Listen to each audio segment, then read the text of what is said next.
I'm Advocate Muhammad Sawad and this is my Advocate wife. Shabana. ഞങ്ങൾ രണ്ടുപേരും ഹൈക്കോർട്ടിലെ ലോയേഴ്സാണ്. ഞങ്ങളുടെ office space ഒന്ന് റിനോവേറ്റ് ചെയ്യാൻ വേണ്ടി പ്ലാൻ ചെയ്തപ്പോൾ ഞങ്ങൾക്ക് ബീച്ച്വുഡ് ഇൻറ്റീരിയേഴ്സിനെ കുറിച്ച് ഞങ്ങൾക്കൊരു റെഫറൻസ് തന്നു മറ്റൊരു ലോയർ.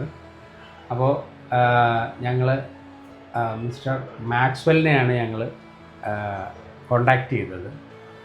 അദ്ദേഹവുമായിട്ട് ഞങ്ങൾ ഫസ്റ്റ് ഡിസ്കഷനിലിരുന്നു. അപ്പോൾ ഞങ്ങൾക്കൊരു നല്ലൊരു ഡ്രോയിങ് തന്നു. കാര്യം എന്ന് പറഞ്ഞാൽ ഞങ്ങൾക്ക് ഞങ്ങളുടെ സ്പേസിനെ കുറിച്ച് ഞങ്ങൾ വളരെ കൺസേൺ ആയിരുന്നു. ബിക്കോസ് ഞങ്ങൾ വളരെ ഒരു 410 ഉള്ളൂ ഞങ്ങളുടെ സ്ക്വയർ ഫീറ്റ്. അപ്പോൾ ഞങ്ങൾ ഇതിന് മുന്നെയൊക്കെ ചെയ്തിരുന്നെങ്കിലും ഇത്ര വിശാലമായ രീതിയിൽ ഒരു ഡിസൈൻ ഞങ്ങൾക്ക് കിട്ടിയിട്ടില്ല. ബിക്കോസ് ഞങ്ങളുടെ വളരെ പരിമിതമായ സ്പേസിൽ വളരെ ബ്യൂട്ടിഫുള്ളായിട്ട് ബീച്ച്വുഡ് ഞങ്ങൾക്കിത് ചെയ്തു തന്നു. കാര്യം എന്ന് പറഞ്ഞു കഴിഞ്ഞാൽ സ്പേസിൻ്റെ യൂട്ടിലിറ്റി വളരെ ബ്യൂട്ടിഫുള്ളായിട്ട് അത് യൂട്ടിലൈസ് ചെയ്തിട്ടുണ്ട്. ബിക്കോസ് ഞങ്ങൾ ഇല്ലായിരുന്നു, we are busy with the works in the high court. So ആ ടൈമിൽ പോലും ഞങ്ങളുടെ അഭാവത്തിൽ പോലും വളരെ ബ്യൂട്ടിഫുള്ളായിട്ടാണ് കമ്പനി ഞങ്ങൾക്ക് വേണ്ടി അത് ചെയ്തത്. അവരുടെ വർക്ക്സിൽ we are so happy.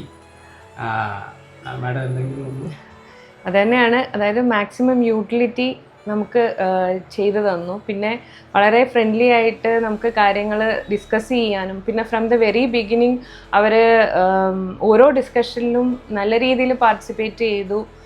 Online ആണെങ്കിൽ അങ്ങനെ നമ്മളുടെ സമയം അനുസരിച്ച് അവർ കാര്യങ്ങൾ ചെയ്തിട്ടുണ്ട്. നമ്മൾ പറഞ്ഞ സമയത്തിനുള്ളിൽ നമുക്ക് കംപ്ലീറ്റ് ചെയ്ത് തന്നിട്ടുണ്ട്. അത് വളരെ എടുത്തു പറയേണ്ട ഒരു കാര്യം തന്നെയാണ്. യൂഷ്വലി എല്ലാവരും കുറേ ടൈം ഇനിയും എക്സ്റ്റെൻഡഡ് ആകും എന്ന് പറഞ്ഞു, പക്ഷേ ഇല്ല, വിത്തിൻ ടൈം തന്നെ അവരത് കറക്റ്റായിട്ട് ചെയ്തു തന്നു. അതിൽ വളരെ താങ്ക് യു. മാക്സ്വെലിനാണെങ്കിലും ഹസ്നയാണെങ്കിലും അജനാണെങ്കിലും എല്ലാം, പിന്നെ ഷിയാസ്, എല്ലാവരും വളരെ നല്ല രീതിയിൽ നമ്മളോട് കോപ്പറേറ്റ് ചെയ്ത് നല്ല രീതിയിൽ തന്നെ ചെയ്തു തന്നു. We are happy with all the works. Thank you so much.